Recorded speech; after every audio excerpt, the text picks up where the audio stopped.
Caradisac avec Alexandre Bataille. Alexandre, bonjour. Bonjour Claude. Sur le stand Citroën pour une nouveauté importante. De quoi s'agit-il? Il s'agit de la nouvelle C3, exactement, un modèle très important pour la marque qui doit se relancer un petit peu sur le segment des citadines, face à la Clio, à la Micra, à la Polo, à la Fiesta. Et voilà. Et c'est un modèle, pardon de te couper, qui s'est beaucoup vendu. Oui, 3,5 millions d'exemplaires depuis 15 ans d'existence. Donc c'est pas une voiture très spectaculaire, mais tu veux t'en parler après, mais simplement elle est importante parce qu'elle va être très vendue. Exactement. Justement, comment la première fois que tu l'as revue, cette auto, tu l'as vue pour la première fois? Oui. Est-ce qu'elle est différente de la précédente C3 esthétiquement? Alors elle est très différente déjà dans sa conception, c'est-à-dire que c'est une base de 208 alors qu'avant c'était vraiment à part entière une C3, très rondouillarde. Là elle est bien plus rablée, on aperçoit vraiment plusieurs signes distinctifs comme par exemple la signalétique double étage à l'avant, les optiques très travaillées en 3D à l'arrière. Voilà, c'est du PSA pur jus, un mélange des marques, mais moi je trouve que c'est plutôt réussi. Ouais, ça te plaît? Je suis pas client, mais je trouve ça assez moderne, assez sympa. Ça, alors par contre, c'est des air bumps, ouais.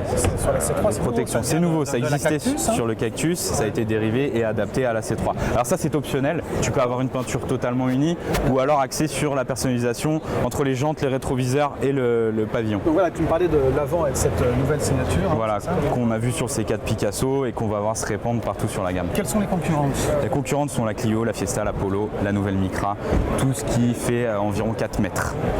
Commercialisation, ce sera quand? Alors elle est prévue pour le mois d'octobre, dans la foulée, là, tout bientôt. Voilà, on va l'essayer prochainement sur Caradisac. On va partir à Barcelone et on va l'essayer. On a déjà les tarifs, elle démarre sous les 13 000 €, ce qui est relativement correct, bien placé, avec toujours, c'est à la mode, puisqu'on voit vraiment un net retour vers l'essence, un 3 cylindres qui sera aussi proposé.